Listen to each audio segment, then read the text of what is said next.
This is Mr. Maxwell. Thank you for tuning in to another episode of Chicago Wild Hunters. I got Brother James here again. Back on the block. It don't stop. Wild Hunters. And he's here to share some game, some Chicago game. A little light on what's going on out here.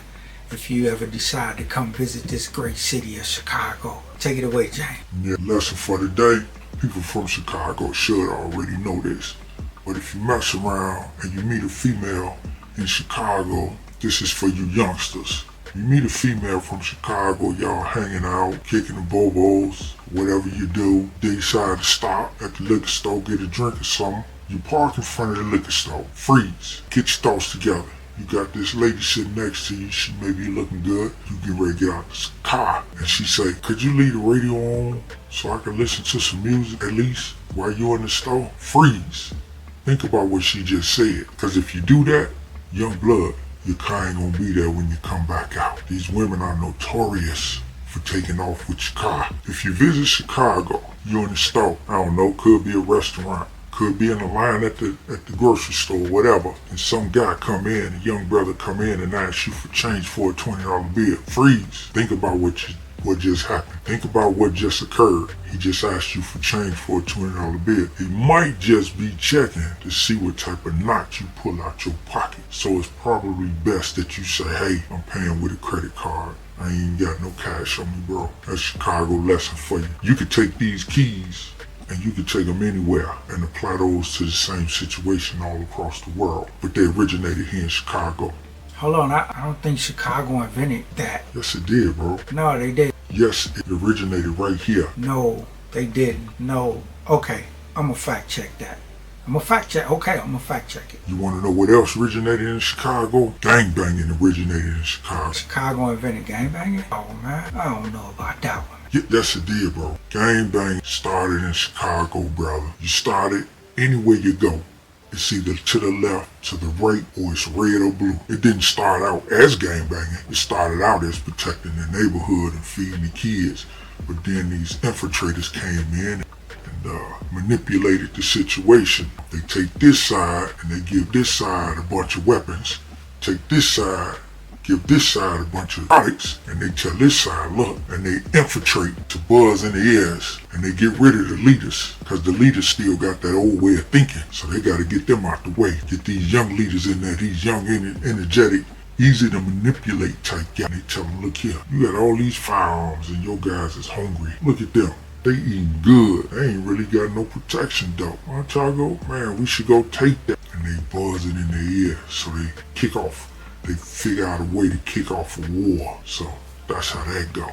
Another thing started in Chicago. Pimpin', the greats. Pittsburgh Slim, come out of Chicago. Bishop Magic Don Juan, straight out of Chicago. West Side. Yeah, man. The greats come from Chicago, man. We know that. What else come out of Chicago? House music. Started in Chicago. They took it over though. Drill rap music. Straight from Chicago. Yeah, it's out of Chicago. It started right here in the city. This great city of Chicago. This great city of Chicago, greatest city on the earth. Yeah.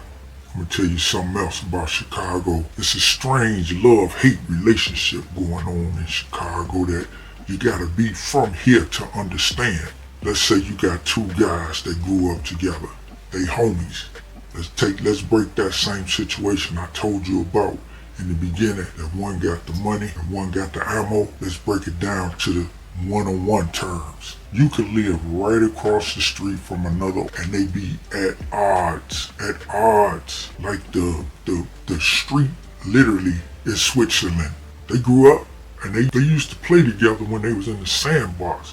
But now that they all grown up, one went this route, he get money. One with that route, he the hood guy. They both hood guys, but he get money. He catch his buddy, and he draw down on him. He like, whoa, what's going on, man? Now, let's rewind that a little bit. The day before, like I say, they come from the sandbox. So they mamas might even be friends. He might even ate over his mama's house that day before. Now, fast forward, he done caught his buddy up on the corner. He done drew down on him. Let's say he take $800-900. Like, man, I can't believe dude robbed me. Now he looking for a pole to get revenge. And I say 2 days later, he catch his buddy. that he just robbed. Like, hey, bro, I know I robbed you the other day, man. I apologize for that, man. I was messed up, man. I needed that. I was fucked up, man. He go a couple $100, man. I apologize, man. I ain't even mean to do that. That's what I mean about the love, hate in Chicago. That's how they get down. So if they get down on their buddy like that, imagine how they get down on strangers. It's a cold city. You know, they got these renegade issues, and that's the code these young guys live off of. You know what I'm saying? It's crazy out here. You living like that, that's how you living. That's all I got for you for the day.